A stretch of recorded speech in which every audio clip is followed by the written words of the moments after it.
A diplomatic spat between Kiev and Warsaw is heating up regarding the remains of those killed in the 1943 Volhynia massacre.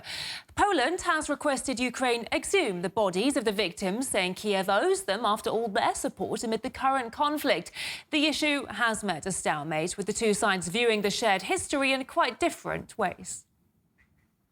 If we start digging in history, we would have a completely different quality of the conversation, and we can go down into history and start recalling all the bad things Poles did to Ukrainians and Ukrainians did to Poles. Ukraine must also understand the darker sides of its history. Besides, it was already clear from Kuleba's statement that during our bilateral talks I already raised the issue of the need to return to the exhumation. It is Poland that will decide on closing subsequent chapters of Ukraine's negotiations with the European Union. So it is better for Ukraine to settle this matter as soon as possible. The Volhynia massacre has been a stumbling block for Polish-Ukrainian relations for decades, ever since Ukrainian nationalists sided with Hitler's forces in 1943 and slaughtered tens of thousands of Poles. The two sides signed a deal in 2022 to work towards sending the victims' remains back to Poland, but no action has yet to be taken. Polish officials say Kiev did not, quote, respect the victims of the massacre, and expressed hope that Ukraine's new foreign minister will not continue with his predecessor's narrative. Well, meanwhile, Poland is still supplying military aid to Ukraine, sending more than €4 billion worth of packages since 2022. This July, the two countries signed a bilateral security deal, and Poland has also offered to train Ukrainian soldiers on its territory. Earlier, we heard the Polish foreign minister talk about the, quote, darker sides of Ukrainian history.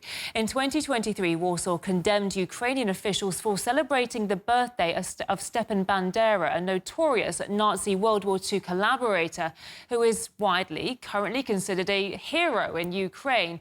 We had a chance to speak with a former Polish judge. Tomasz Schmidt told us that Kiev is influenced by a neo-Nazi ideology and is trying to downplay the scale of the Volhynia massacre. Ukraine is rife with Banderism. I've seen it myself in both eastern and western parts of the country and in the smallest villages. There is a program going on for many years to make Ukrainians into Banderites. This is an ideology of Zelensky's regime, and the Volhynia massacre is a threat to it. Ukrainian authorities do not want the exhumation of the victims of the massacre to happen, so their people would not be able to see what happened here in 1943. There are some signs that Ukraine is losing in the special military operation. The goal of the operation is to destroy the Ukrainian army, and that will be a problem for Kiev. And then the Ukrainian authorities, not people, will have to find an enemy. And it will not be the United States, Germany or Great Britain. They are too big for that. The enemies of the Banderites are regular Polish people.